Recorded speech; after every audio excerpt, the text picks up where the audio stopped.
Suspense.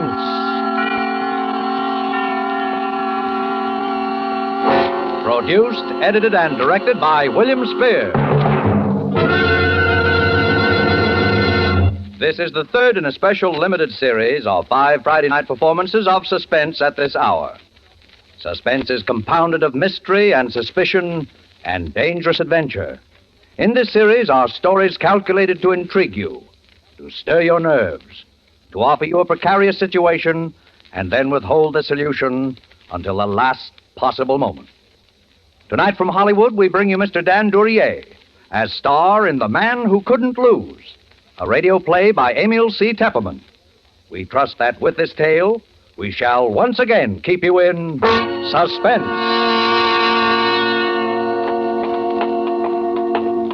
You feeling all right now? Sure.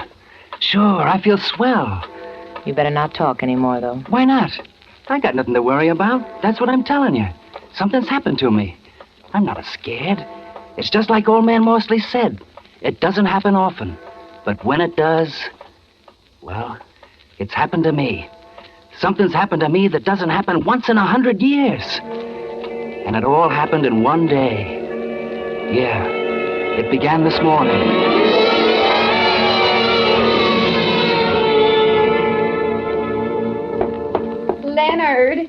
Leonard. Now, don't you try to kid me. You're not asleep. Get up. Sure. Okay. I cook your breakfast. I come home and cook your dinner. In between, I work behind that counter all day until I'm so tired I can't hardly stand up. The least you can do is get up and drive me to work. Sure, I will. And what do? Nothing. Now, listen, Celia. You don't call what you do work, I hope. When did you last sell an insurance policy? When? I'll bet you can't even remember. I'm sure I can't. All right. And when you do get up enough energy to sell one once in a while, I never see the money. Horses, sweepstake tickets, the numbers, anything just so long as you gamble it away. But do you ever bring $1 home? Not that I ever hear anything about. Oh, shut up. Don't you tell me to shut up, Leonard Snell. I pay the rent when it gets paid. I pay the grocery bills. I pay for everything.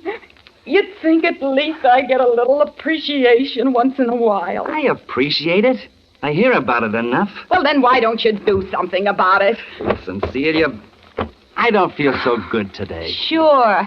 That's what you always say every time anybody talks about work. But I'm sick and tired of it. You promised you were going to get a job this week, and you're going to do it. Celia, there's something I got to tell you. Oh, I suppose you want to wheedle some money out of me again. Well, if you can't even keep a little lunch money in your pocket, No, listen, it's more than that. Oh, it is it? I suppose you got another hot tip on the races. Well, if you think I'm going Will you shut up? Hey, what's the matter with you? Listen, Celia. I've sold quite a few insurance policies in the last 6 months. Oh, you have you? Well, where's the money? Don't you try to pull that on me. You're going to get a job. All right. I spent the money. On the races? Yeah. Only it wasn't all my money. What do you mean? I mean, I'm $1,800 short. And this is the last day to settle up my accounts with the company. You stole it. I thought I was going to get it back and make a killing. I had some tips that were supposed to be sure things. Oh, I get it. $1,800. Quite a coincidence, isn't it? All right. $1,750. What's the difference? And it just so happens that I have $1,800 in a safe deposit box that Aunt May left me this spring. Quite a coincidence. Celia, I got to get that money back to him today. Well, I don't believe a word of it. And you're not going to get that money. If I don't, they can send me to jail. And if I did believe you wouldn't get it. Maybe a few months in jail would teach you a little consideration. You know I got to have an operation sometime this fall. You think I want to go into a charity ward? And who'd pay the rent while I was sick? They can give me 5 years. You're just a little too cute, Mr. Snell. You've had your eye on that money ever since you heard I got it. But you're not going to get it. Why do you think I wear the key to that safe deposit box around my neck? Celia? I suppose you think I haven't noticed. Now look, Celia, look. I suppose you think I don't know all those times you tried to get that chain off my neck when you thought I was asleep. Yeah, but... Well, I wasn't quite as sleepy as you thought, mister. All right. Celia. And don't you think you can wheedle it out of me? Get away from me. Len, take your hands off!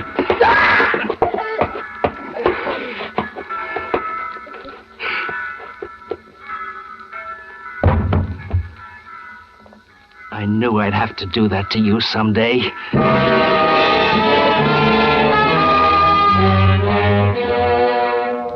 I bent over her. She was dead, all right. The key was on that little chain around her neck, just like it had always been. I yanked on the chain. It snapped. And the key came way in my hand. I shaved, got dressed, then I went through her purse. There was $9 and some change and the usual junk. And that sweepstake ticket made out in the name of I'm a Winner. I put the money in my pocket, the ticket in my wallet. I'm all set to go now, except for writing a letter. All of a sudden, I realize what I'm doing doesn't seem strange to me at all. It's like one of those dreams where you think it's all happened before sometime. I wrote to the police. I have killed my wife in a fit of anger. I can't go on living anymore after doing a thing like that to Celia. I'm short in my accounts, too. So there's only one thing for me to do. Don't bother looking for me. By the time you get this letter, you can find me in the city morgue. Yours truly, Leonard Snell.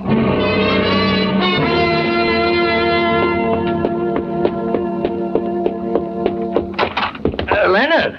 Oh, Leonard! Good morning, Mr. Morsley. Leonard, I've just had some great news. I knew you'd want to hear about it right away. Well, I'm in sort of a hurry this morning. All Mr. right, Morsley. but wait till you hear this. You know that picric acid dye formula I've been working on? Yeah? Well, the government's just bought an option on it. They're going to try it out under factory conditions, and when they do, why, my boy, it'll be worth $1 million. So what do you know? That's really great. Well, I guess I better be going along. So I decided to take out that annuity you've been trying to sell me. Got an application with you, have you? Oh, yeah, sure. Go on inside. Hello there, Leonard. Good morning. Why, my land, you look as though you'd just seen a ghost yourself. He just sold a policy. You don't sell them like that every day, do you, my boy? What's that first premium? About $3,400, isn't it? Yeah. Well, there's a nice commission in that, Leonard? About, $1,800, isn't it? Yeah? Yeah. 18. Well, Leonard certainly deserves it. He works very hard. I see him coming home every evening with that briefcase and all those papers under his arm. Oh, I'm sure he works hard, but perhaps I'm a little more observant than you, dear. Oh, sit right down there, my boy. Okay. Watch out for those bottles behind you, though. That's picric acid. Uh-oh. What do you mean? You're more observant than I am. Most of those papers are the racing forms, aren't they, Leonard? Well, You know, I've been watching you, Leonard. Yes, you've had a hard time, but you're a gambler. You believe a lot in luck. Well, sir, now I've got a theory about luck. when were you born? March 1st, 1878. Yes, luck is something that can come in big doses sometimes. It's almost as though fate had planned it out ahead of time. Who's the beneficiary? My wife. Oh, that's so good. There's a perfectly good mathematical explanation for it, of course. Now, a number of unrelated events converge, and they all add up to the good fortune of a single man. Oh, happens once in a century, perhaps, but it does happen. You can make out the check. Of course. Why don't I make it out to you personally? Then I can collect that 3 months' rent you owe me, huh? Why, sure. Sure.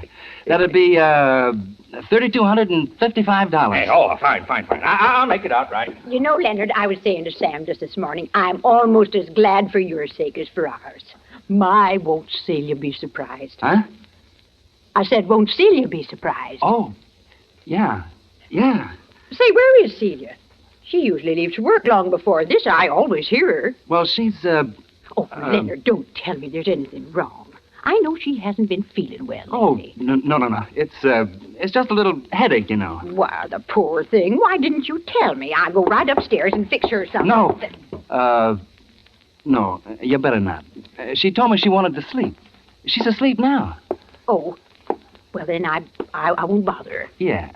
I'll go up around noontime. Maybe I can fix her a little something then. Well, yeah, sure. Well, my boy, here's your check. Thanks. Now, don't play that on the races. Don't worry. But you keep playing your luck just the same. You know, luck's a funny thing. You've had a lucky start today. Maybe your luck's changed. Yeah. Yeah? Maybe it has.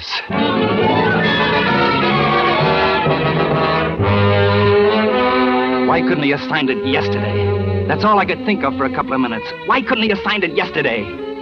But it was done now. I get in the car and drive downtown. First, I go to Celia's bank, and I get that $1,800 out of the deposit box. Nobody says a word. Then I drive over to Morsley's bank and cash his check. I've got over $5,000 now. That's pretty good for a guy that started out the day by being $1,750 in the hole. I drive over towards the park. A clock in a jewelry store says 10:15. 10:15. That was plenty of time. At the park, I stop and give the once-over to the bums sitting around on the benches in the sun. There's always a bunch of them there. Pretty soon I see a guy that looks about right.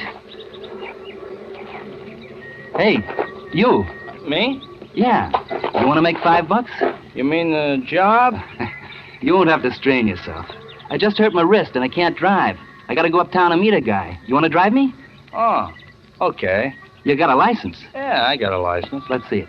Okay. Yeah. Floyd Eustace. Omaha, Nebraska.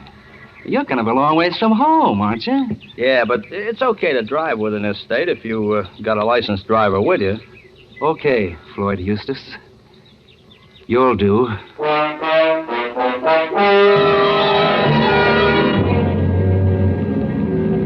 We get in the car and head uptown. My luck is holding. This guy couldn't have been better if I looked a week. I see another clock, and it's only a little past 10:30 now. I still got lots of time, so I decide to clean up the details now. How am I doing? Okay, but turn right at the next block, Floyd. I want to go by the 43rd Street post office and mail a letter. Sure. Hey, you could mail it at a letterbox, though. Yeah, but I don't want to mail it at a letterbox. Oh, okay. I go into the post office and get a stamp and mail the letter. It's the letter where I tell about killing Celia. And it's just addressed to Police Commissioner, 21 Center Street. Somehow I just don't trust the letterbox. Because if the police don't get that letter right on time, it's not so good. I go out and get in the car, and I tell Floyd Eustace where to go. We head uptown. After a while, we get to Fort Tryon Park, right above Riverside Drive, looking over the river. There's hardly ever anybody up there at this time of year, so I felt pretty safe. And sure enough, there wasn't. I got the monkey wrench out, and I had it in my hand. This right? Yeah. Oh. Just pull over there, up against the rail. Gee, I never been up here. Must be quite a drop down there, huh? A couple of 100 feet, huh? Uh-huh. This where you're supposed to meet the guy? Yeah. Right here.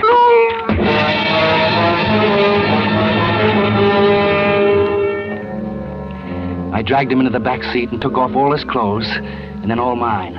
I changed clothes with him right down to the underwear and socks. I put all my papers in his pockets. My license, old man Morsley's application, my wallet, the works. Then I dragged him up front again in the driver's seat. I propped him there with his arms through the wheel so his head would go through the windshield. I had to be sure they'd say it was me, nobody else. Then I put her in gear and let her go.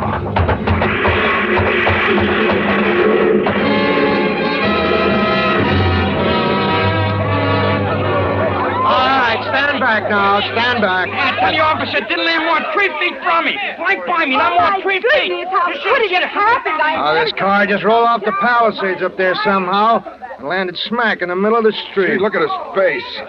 He must have gone right through the windshield. Poor fella. Identified him from his wallet, a guy named Snell. Leonard Snell.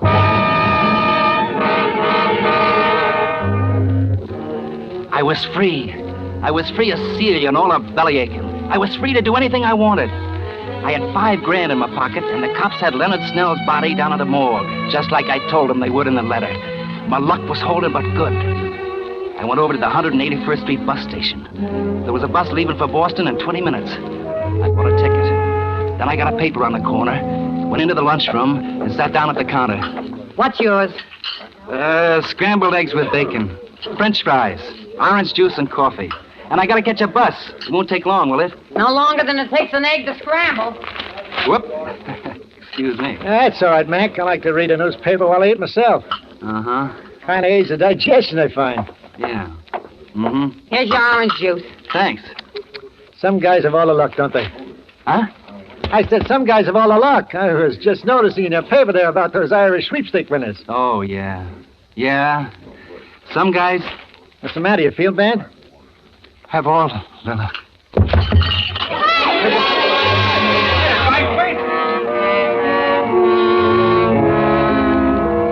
I came to, somebody was swabbing my head with water. I pay my check and get out of there somehow. And I look at the paper again. That's what it said, all right. I'm a winner, draws favorite in Irish sweeps. My ticket. And it went on to say how it was worth at least $40,000, maybe $150,000 if the horse won. And all of a sudden, I was standing there and cursing and swearing at Celia, right out loud, just as though she was alive. Till I see some people are staring at me, and I stop. Because if it hadn't been for her, I'd have $40,000. $40,000! And now that $40,000 was just a one-way ticket to the hot seat, because that $40,000 belonged to Leonard Snell, and that Irish sweep ticket was in Leonard Snell's wallet, and Leonard Snell's wallet was in the pocket of that bum that was supposed to be me. By now, the cops would have it along with the rest of Leonard Snell's stuff down at headquarters after they'd put the body in the morgue. If you've ever kissed off $40,000, you know how I felt. But what was the use? Well, I still have my $5,000 and a bus ticket to Boston. You can't get all the breaks all the time, was what I figured then. So I got on the bus. Plenty of seats in the rear. This seat taken? Oh, not at all. Sit right down. Thanks. Oh, well. Somebody must be feeling pretty good this afternoon. Huh? The guy that's got the I'm a winner ticket in the sweeps. I see it says there they'd pay him $40,000 for it right now. $40,000. Yeah. I'd sure like to be in his shoes, wouldn't you? Yeah. I see it says... Here, you want to read it? Well, you don't need to get sore. Give it. Holy... Board, all aboard. Hey, stop! Let me out of here. I gotta get out of here. Well, make up your mind. I don't have to make up my mind, brother. I don't have to make up my mind. It was right then I got the idea what was happening. It was just like old man Morsley said. It may only happen once in 100 years, but it was happening to me. My luck was riding high. And when your luck is like that, you just can't lose. Because there it was, right in the paper again, on page 3. Freak explosion in Brooklyn kills 3. And it was my house. And the people killed were Morsley and his wife. And Celia. They thought it was caused by old Morsley's chemicals or something. I don't know, and I didn't care. All I knew was they thought Celia had been killed by the explosion and the fire, and I was in the clear. I could walk into the police station and get my sweepstake ticket. You collect that $40,000, it'd be set for life. I knew just what I was going to tell them. It was a lead pipe cinch. I was walking on air all the way to the police station, and I was going up the steps. And then I stopped. Because I just remembered something terrible. And if I'd remembered it 10 seconds later, I'd have walked right into the electric chair. I remembered the letter. I was licked. By morning, the cops would have that letter in my own handwriting, over my own signature, telling how I'd killed Celia. That letter that I'd taken all the trouble to mail at the 43rd Street post office so it'd be sure to get off all right. I felt even worse this time than I had before, because it seemed like I'd almost had that money right in my hands. I was pretty shaky. I went into a bar to get a drink. Yes, sir, what'll it be? Double shot. All right, sir. Little chaser on the side? No. That'll be $1. Leave the bottle.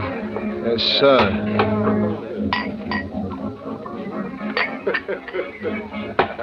And now we bring you 5 minutes of the latest news. Hey, Charlie, turn that radio up, will you? One of the most daring holdups in the annals of New York crime, a gang of armed men this noon robbed a United States mail truck just as it was leaving the 43rd Street post office, removing 8 sacks of mail, the entire morning collection of the post office.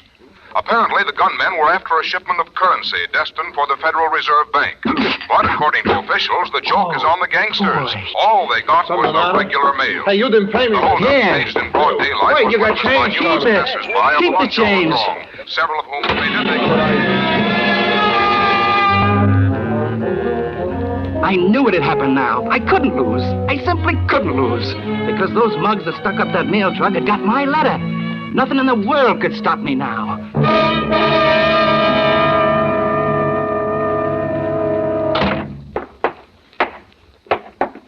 Officer, I just been held up. Held up, huh? Yeah. Well, what happened? Well, I picked up a guy who asked me for a lift about 225th Street and Broadway. I was driving along by Van Cortlandt Park when suddenly he grabbed me. Then he hit me with something. That's all I remember till I woke up lying in the park. My car was gone. Then I found out that he'd taken my wallet, my money, everything. I see. What's your name? Leonard Snell. Leonard Snell? That's right. Oh, say, Lieutenant. Yes? This gentleman is Mr. Leonard Snell. He was held up this morning. His car was stolen. Oh. Just step in here, will you, Mr. Snell? Why, sure. Sit down. Thanks. I've got some news for you, Mr. Snell. Did you find my car? Well, yes. The fellow didn't get far. He drove off the cliff at Fort Tryon Park. He's dead. For a while, we thought it was you. But, that wasn't what I was going to tell you. Well, what was it? You haven't seen the papers today? Not since this morning. What? I've got some good news and some bad news for you, Mr. Snell. Maybe I better tell you the bad news first. It's pretty bad. Go ahead. Your wife was killed this morning, Mr. Snell, in a fire at your home. My wife? Killed? Celia. And this probably won't interest you much under the circumstances, Mr. Snell, but you've drawn a ticket worth $40,000 in the Irish sweepstakes. Celia. Well, to win the Irish sweepstakes and then lose your wife the same day. Some people sure have all the hard luck in the world.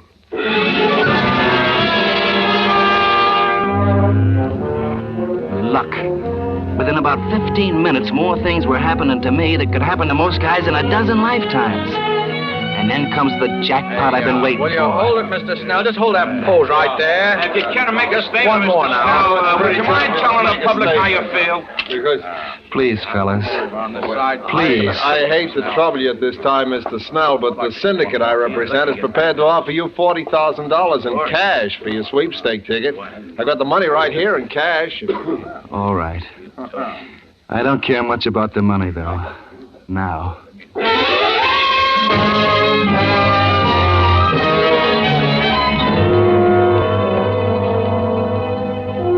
That was at 4:30. By 6, I've got $45,000 in my pocket. Cash. And I'm registered at the Waldorf. And I'm sitting down to dinner. I'll take the plank steak, please. Medium. Yes, sir. I will have your order very shortly, sir. Hello, pal. Mind if I sit down? You a reporter? Not exactly. I'm a sort of a collector. You owe me 40 grand, pal. I come to collect. Now. 40? Why, I don't know you. Yes, you do, pal. Remember that little letter you wrote to the police commissioner this morning? That you mailed at the 43rd Street post office? Some friends of mine found it. They figure it's worth just about 40 grand. You're one of the guys that stuck up the mail truck. You want to make something of it? There's a big reward. There's a cop right outside the hotel. I kind of figured you'd play ball. Where's the letter? My friend's got it right outside in the car. Still got that dough on you in cash like the paper said? Yes. Come on. All right.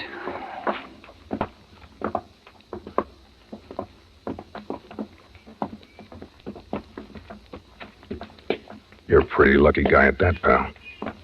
Suppose somebody else had got that letter. Shh. Don't worry, pal. Your secret is safe with me. Here's the card. That the guy think you? Yeah. He's acting real reasonable, too. Hey, get up the cash, pal. You recognize the letter, don't you? Here's your money. And here's your letter. Only don't try anything funny because we still know what that letter says. And the cops could always dig up the body and find out how your old lady really kicked off. Couldn't they? I think he gets the idea. So long, pal. So long, pal. Officer! Officer, those are the gangsters have held up the mail truck. I saw them this afternoon. How quick they could have shot. Officer! Somebody better help that poor man. He's been shot. Well, do something. He's paralyzed or something. Hey, you! Yeah. You go call an ambulance. I'll stand by this man. Okay. Hey, what's up, Jerry? I just had a little shooting match with those mail robbers. The other boys got him down the street. This poor man was shot when they fired back. Yeah? What's this letter here in the street? Please. No. To the police commissioner. This fellow that shot had it in his hand before he fell. You'd better open it. Might be evidence. No.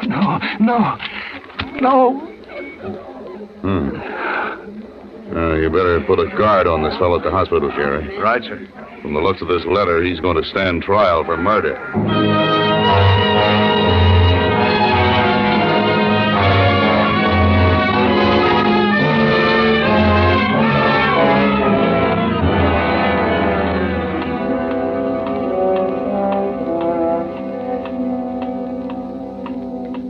You'd better not talk anymore, Mr. Snell. What's the difference? What's the difference how much I talk? That's what I wanted to tell them. What if they did get the letter?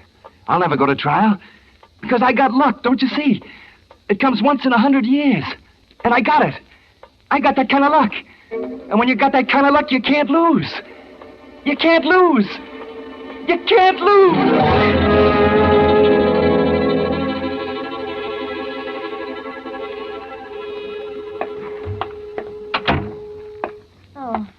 Hello. Hello. You still here? Oh, you know I gotta guard that fellow Snell as long as he's here in the hospital. Yeah, but did you ever see the like of it? I don't suppose one man ever had so much luck in one day in the whole wide world. I guess his luck is played out now, all right, though? Funny. He said you can't lose. Yeah, well, he's wrong. He's wrong there, because that lad's gonna fry just as sure as my name is Jerry Maloney. No, you're wrong, Jerry. His luck is still good. Huh? He's dead.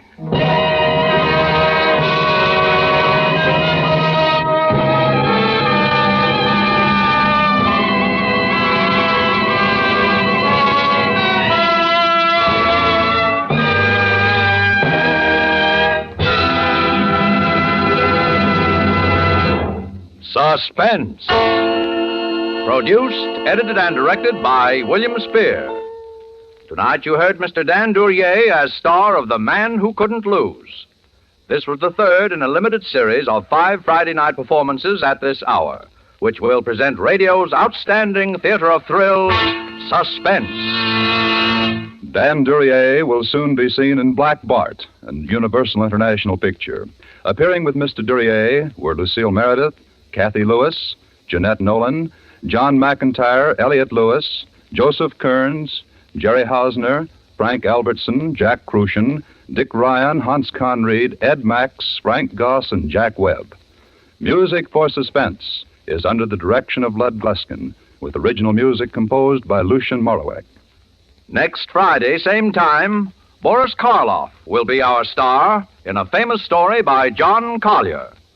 Don't forget, next Friday, same time, listen to Suspense.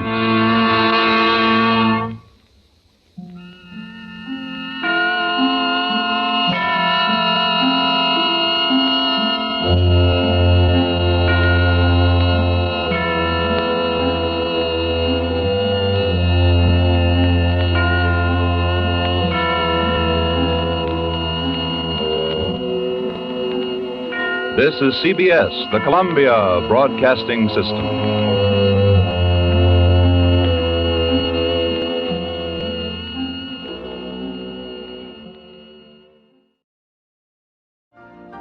You've been listening to the OTR Gold Network. Find more classic radio at otrgold.com.